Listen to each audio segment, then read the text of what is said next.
The Mandalorian Season 3 has finally come to an end. We just got the finale, Chapter 24, The Return, and I have a lot of thoughts on the episode, focusing first on the positives. I really love that Grogu was finally in the spotlight, that his story was advanced a great deal. The action in this episode was riveting, and exactly what you want for an episode that wraps up such an anticipated third season. The musical score was awesome, the way they mixed it up during the title card, and then later the music when Grogu saved everyone with his Kanan move. And the episode did not waste any time. It was more or less everything you would expect, and personally I preferred the final 10 minutes more than the rest of the episode, as earlier plot points and even earlier episodes were wrapped up really nicely, and they gave us a good reason to look forward to Season 4. Din Djarin is now going to be a bounty hunter for the New Republic, so we're going back to the grittier adventures of Din and Grogu, and with Moff Gideon seemingly out the way, and don't worry, we are going to come back to this in a moment, we're going to see Din come across some more Imperial Remnant threats, not just Gideon, but also Thrawn, and maybe some others as well. Of course, Mandalore being retaken is huge,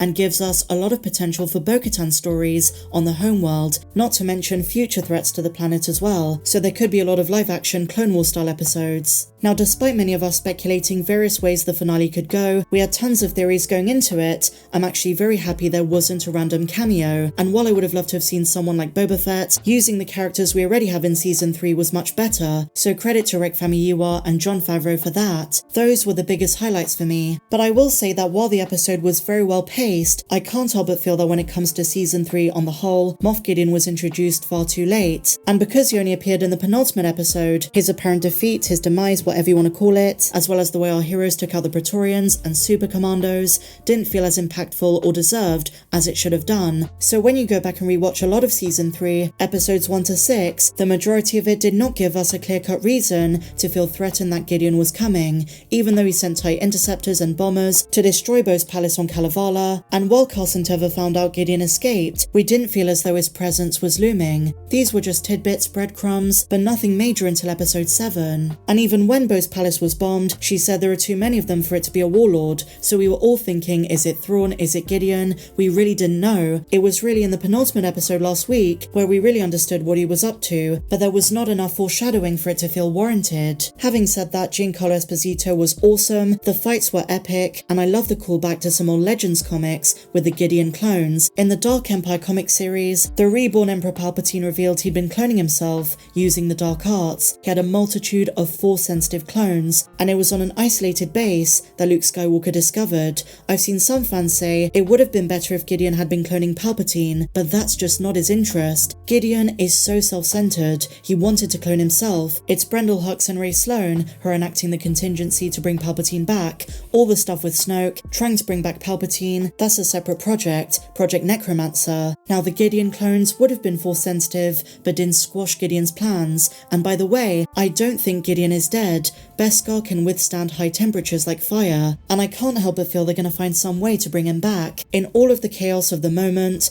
I wouldn't be surprised if he escaped, or maybe has another clone base somewhere else, just like the one our heroes destroyed on Navarro in Season 2. Maybe we're going to see more Gideon clones in the future, but a part of me thinks they may have killed off Gideon to introduce the big bad of the Mandoverse in the Ahsoka show, Grand Admiral Thrawn, and maybe some other more powerful remnants part of the Shadow Council that we saw in Chapter 23. Now, one thing I loved about this episode is there were a couple of callbacks to Revenge of the Sith. When Din Djarin calls upon R5-D4 to take down the barrier shields, it was reminiscent of when Obi-Wan and Anakin tried to get R2-D2 to operate the elevator aboard Grievous's command ship. I love that R5-D4 was given a hero's role in this episode. The classic astromech had a bit of a skirmish with some Imperial mouse droids, but he got the job done, but that was hilarious. The other reference to episode 3 is when Moff Gideon says to the Super Commando he's gonna deal with them himself. This was similar to when Grievous said, I will deal with this Jedi slime myself. And speaking of Grievous comparisons, Moff Gideon used a similar electrostaff to that of Grievous's Magna Guards. Now we've got to talk about Grogu, or should I say, Din Grogu. He is much more powerful than we thought. Compared to when Din found him on Arvala 7 in Season 1,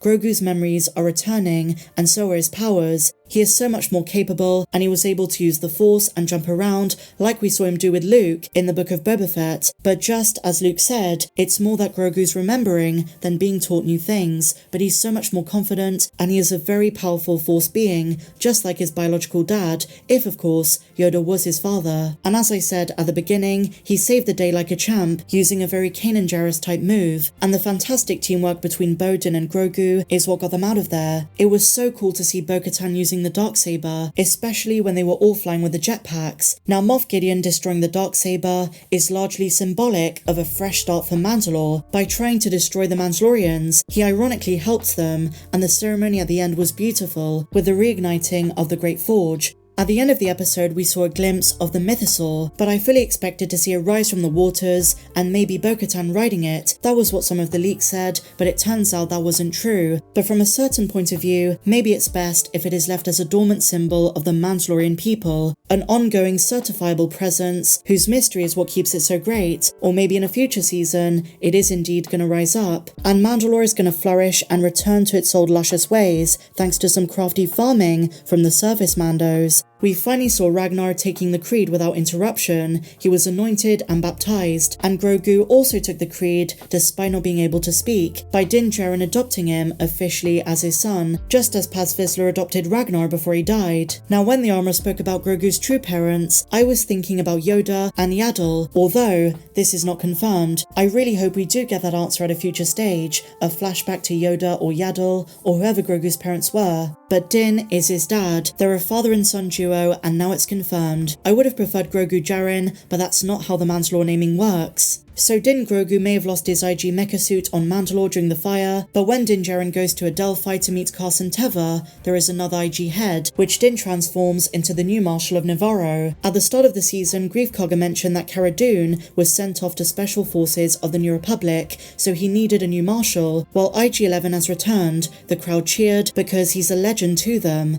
Once again on Adelphi, we have some directors as Easter eggs, this time Dave Filoni, Peter Ramsey and Lee Isaac Chung. And now Din and Din Grogu can now settle down in the small cabin given to them by the High Magistrate. That was such a lovely moment, probably my favourite of the entire season, because these two, who were both orphaned at a young age, have found belonging and family in one another. They can finally relax, just for the time being though, because the adventures that await us in Season 4 are going to be so epic, but it's a fresh start for both of them.